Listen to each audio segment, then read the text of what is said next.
Hey, step away from the bench. That weapon is way too dangerous for you, old man. You're going to hurt yourself or someone else. The shout cut through the sterile, recycled air of the Tactical Edge Shooting Center like a whip crack. It wasn't a warning. It was a command, dripping with condescension and loud enough to make every head in the VIP lane turn. An old man, his hand hovering inches from the cold steel of an M60 machine gun, froze. He didn't flinch, but his shoulders slumped slightly, shrinking into a faded olive-drab field jacket that had seen better decades. He looked frail, his hands marked with the liver spots of age and a slight, persistent tremor that rattled the plastic shopping bag he clutched in his left hand. To the young, muscular rangemaster marching toward him, he looked like a liability, a confused geriatric who had wandered away from a nursing home tour. But looks can be the most dangerous deception of all. Before this day was over, that rangemaster would wish the floor would open up and swallow him whole. If you believe that respect is earned by actions and not appearances, and if you stand with our veterans, pause this video right now. Go down to the comments and type honor. Let's show the world that true strength doesn't have an expiration date. The Tactical Edge was not your average shooting range. It was a high-gloss, high-dollar facility that catered to corporate retreats, wealthy hobbyists, and weekend warriors who liked to play dress-up in thousands of dollars of tactical gear. The floors were polished concrete, the lighting was harsh and industrial, and the smell of expensive gun oil and cordite hung heavy in the air. In the center of the VIP bay sat the crown jewel of their rental fleet, a fully automatic M60 machine gun, the legendary pig of the Vietnam era. It was mounted on a heavy bench, gleaming under the halogen lights. Kyle, the senior range officer, loved that gun. More accurately, he loved the power being near it gave him. Kyle was 28, built like a linebacker, and covered in tactical apparel that had never seen a speck of mud outside of this climate-controlled building.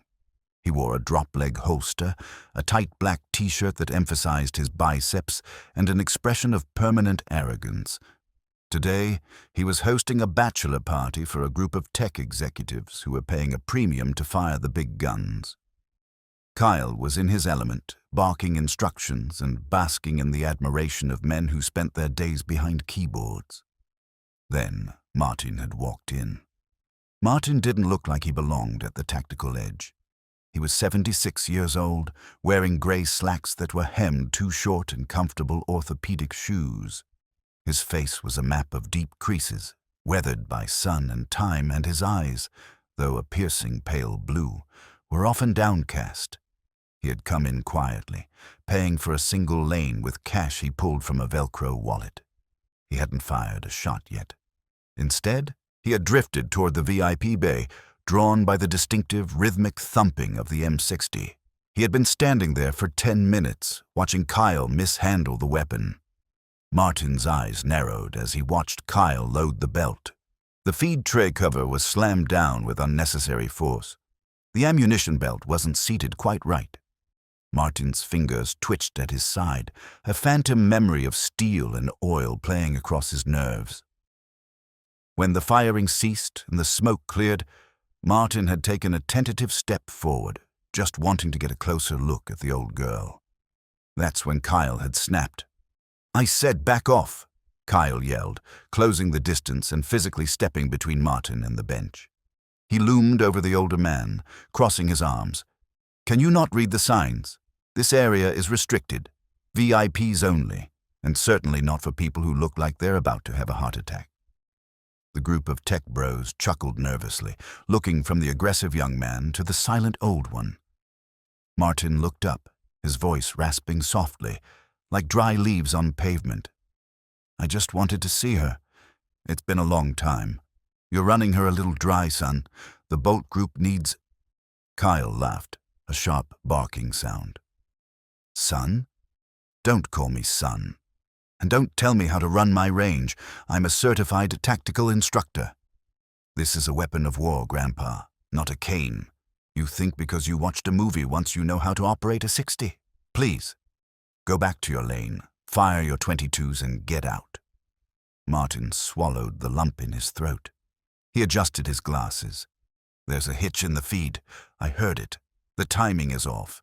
If you keep firing a continuous burst, she's going to double feed. It's dangerous.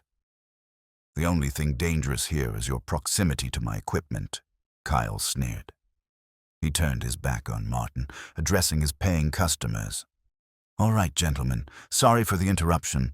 Who's next on the pig? Let's rock and roll. One of the bachelors, a guy named Steve in a polo shirt, stepped up. Is it safe? He said something about a double feed. Kyle rolled his eyes, making a show of checking the chamber. He doesn't know what he's talking about. It's perfectly fine. Listen to the professional, not the gallery. Here, grab the grip, tight into the shoulder. Martin didn't leave. He stood 10 feet back, behind the yellow safety line, watching with a tense, heavy feeling in his gut. He knew that sound. He knew the metal. He knew that machines had a language, and the M60 had been screaming that it was in pain. Steve squeezed the trigger. The gun roared to life. Chug, chug, chug, chug, the deep percussive rhythm shaking the room. The empty brass casings flew, clinking against the concrete. Then disaster struck. Ka-chunk! The gun jammed violently. The bolt stuck halfway. Smoke poured from the breech, darker than usual. Steve jumped back, startled. Whoa, it stopped! Kyle stepped in, immediately, looking annoyed rather than concerned. Just a stoppage. I'll clear it. He grabbed the charging handle and yanked it back. It wouldn't budge.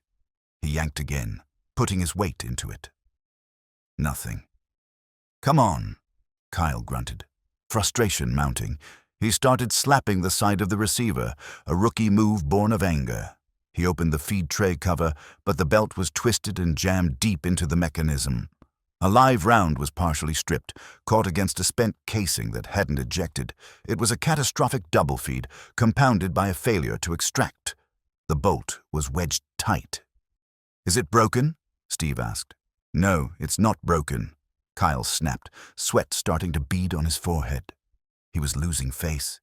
He grabbed a screwdriver from the bench and started prying at the belt, a dangerously reckless maneuver near a live primer.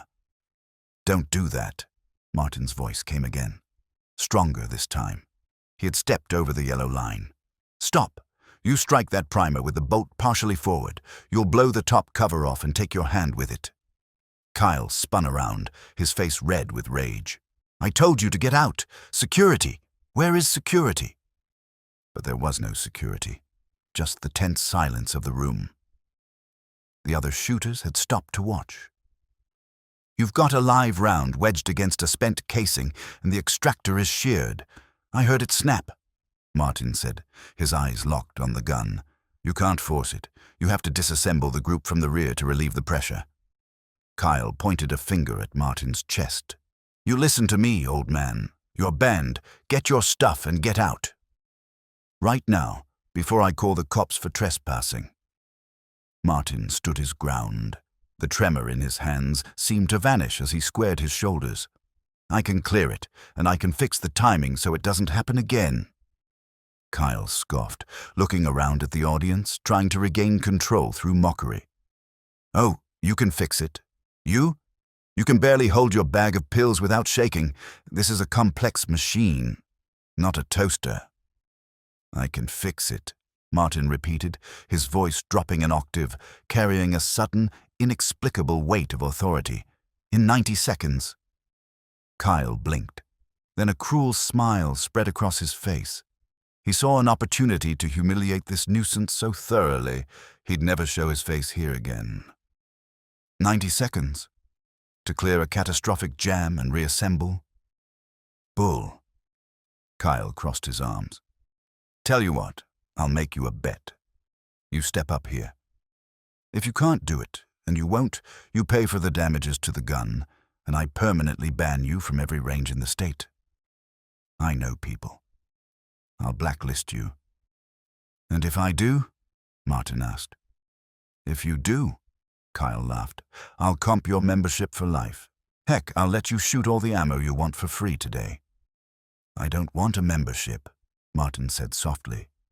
If I fix it, you apologize. Not to me, to the weapon, for treating it like a toy. The room went dead silent.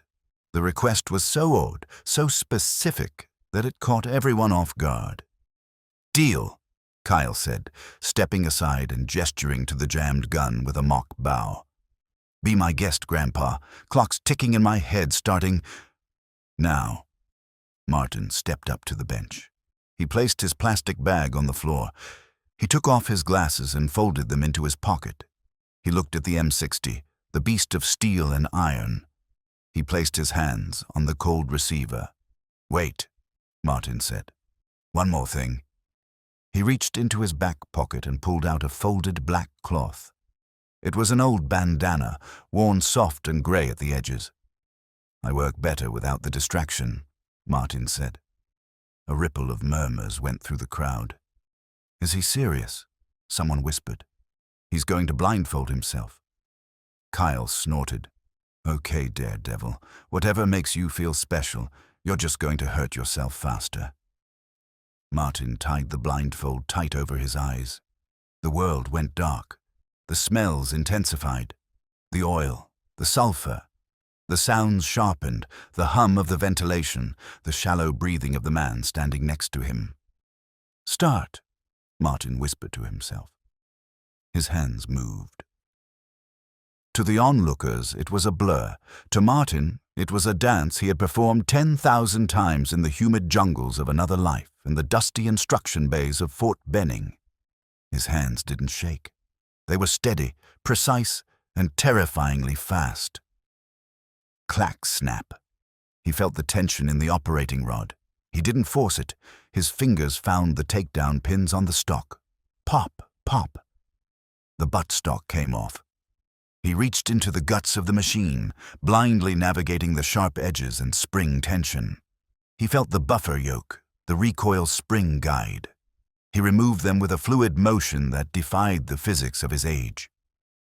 He's taking the back end off, one of the tech bros whispered, awestruck. Martin felt the pressure release on the bolt. He reached forward, manipulating the charging handle with his left hand, while his right hand worked the bolt assembly from the rear. He felt the jammed casing. He didn't pry. He wiggled, twisted, and felt the metal surrender. Clink. The mangled brass casing fell onto the table. The live round followed. The jam was cleared. 40 seconds, Kyle announced, checking his watch, his voice losing some of its confidence. You still have to put it back together. Martin didn't slow down. He stripped the bolt assembly completely, his thumbs reading the metal like braille. He found the shear on the extractor. It wasn't broken, just dislodged by the bad feed. He snapped it back into place. Click. He checked the gas piston. He could feel the grit. He wiped it on his sleeve, blindly reinserting it. Now, the reassembly. This was where amateurs failed. The recoil spring on an M60 is a snake waiting to bite. If you don't guide it perfectly, it kinks. If it kinks, the gun doesn't cycle. Martin's hands were a symphony of motion. The bolt went in. Slide. The operating rod connected. Chunk. The spring guide entered the channel. He applied pressure, compressing the heavy spring against his chest, his head tilted slightly as if listening to the spring sing. Kyle was silent now. His mouth was slightly open. He had never seen anyone move like this. It wasn't just mechanical. It was intimate. The old man wasn't fixing a gun. He was healing a part of himself. The buffer group clicked into place. The buttstock followed. The pins were pushed home. Martin reached for the feed tray cover. He ran his finger along the belt path. Twisted link, he muttered. He corrected the ammo belt without seeing it, feeling the misalignment in the metal loops. He laid the belt in the tray. Smack. He closed the cover. Not with a slam, but with a firm, authoritative thud that signaled the weapon was battery. He pulled the charging handle back. Ka-chunk. He rode it forward. Slam. He pulled it back again. Ka-chunk. He squeezed the trigger. Click. The dry fire was crisp. Perfect timing. Martin reached up and untied the bandana. He blinked against the harsh light. "Time?" he asked softly. The room was so quiet you could hear the air conditioning compressor cycle on 3 rooms away.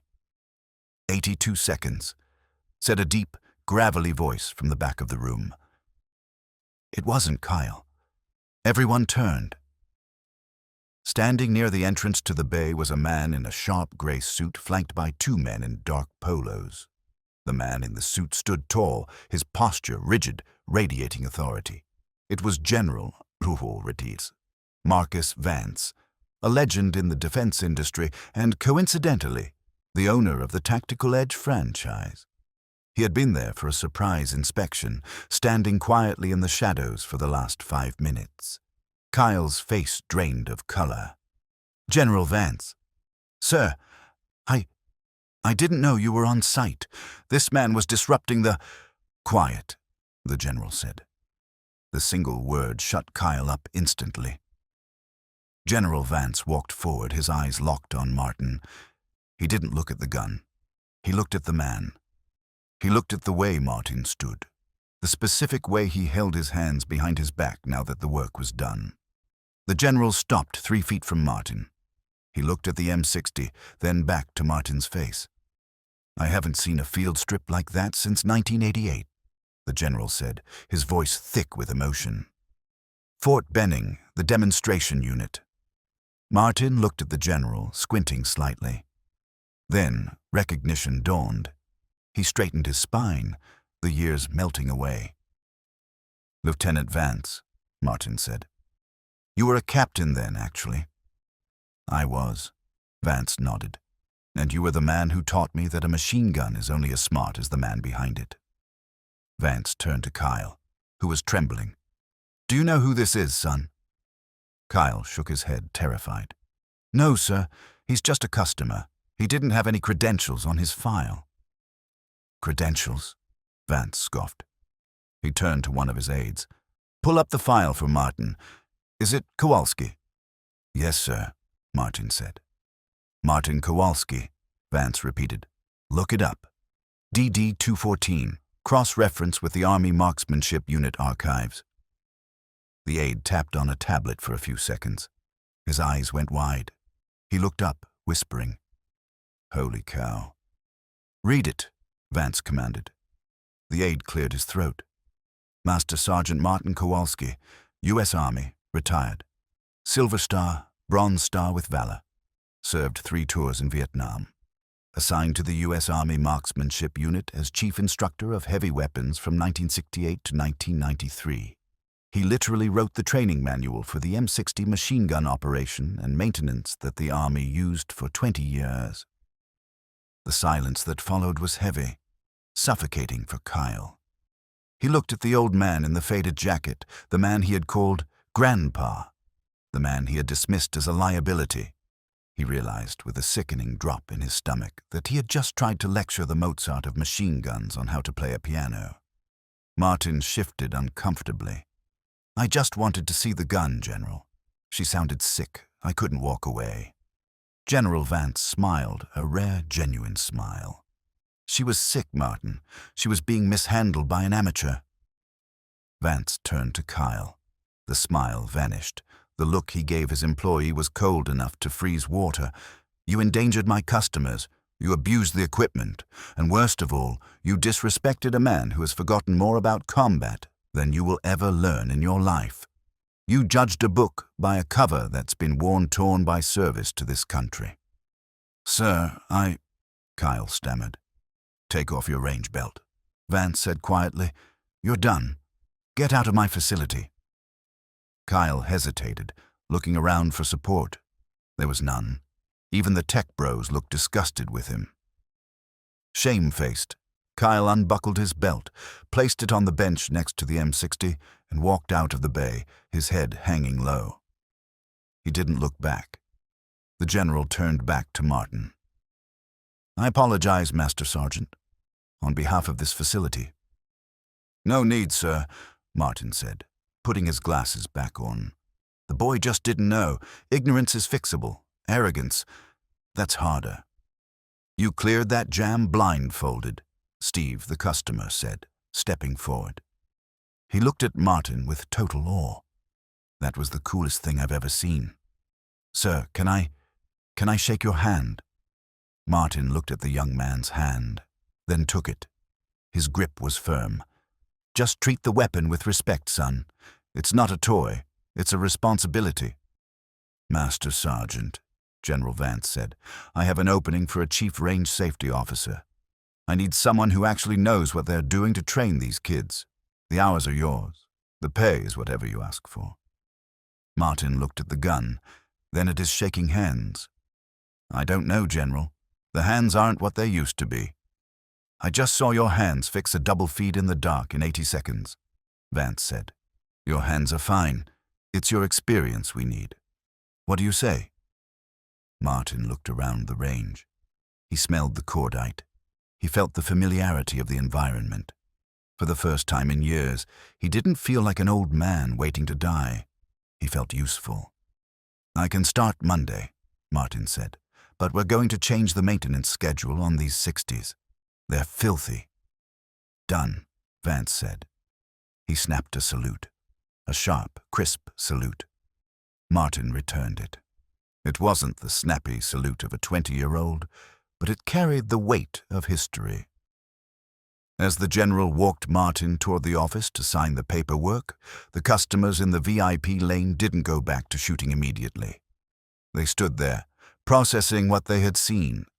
They looked at the M60 sitting cleared and ready on the bench. It looked different now. It wasn't just a cool toy for a bachelor party. It was a machine that required mastery. Martin Kowalski walked out of the Tactical Edge that day, not as a confused pensioner, but as a legend restored. He had walked in invisible, dismissed by a society that often forgets its history. He walked out, having reminded them that value isn't found in the shine of your gear or the smoothness of your skin. It's found in the skills you've honed, the sacrifices you've made, and the quiet dignity you carry. There are thousands of Martins out there. They are in our grocery stores, our parks, and our shooting ranges. They wear faded hats and walk a little slower. It's easy to look past them. It's easy to judge them. But before you dismiss the old man struggling with a door or walking slow in the hallway, remember this story. Remember that inside that frail frame might be a warrior who saved lives, a pioneer who wrote the manuals, or a hero who carried the weight of the world so you wouldn't have to. If this story moved you, if you believe that our veterans deserve our utmost respect and that arrogance is the enemy of wisdom, hit that subscribe button. Share this video with someone who needs a reminder that true heroes don't always wear capes. Sometimes they wear orthopedic shoes and old field jackets. Until next time, stay humble, stay sharp, and honor the history walking among us.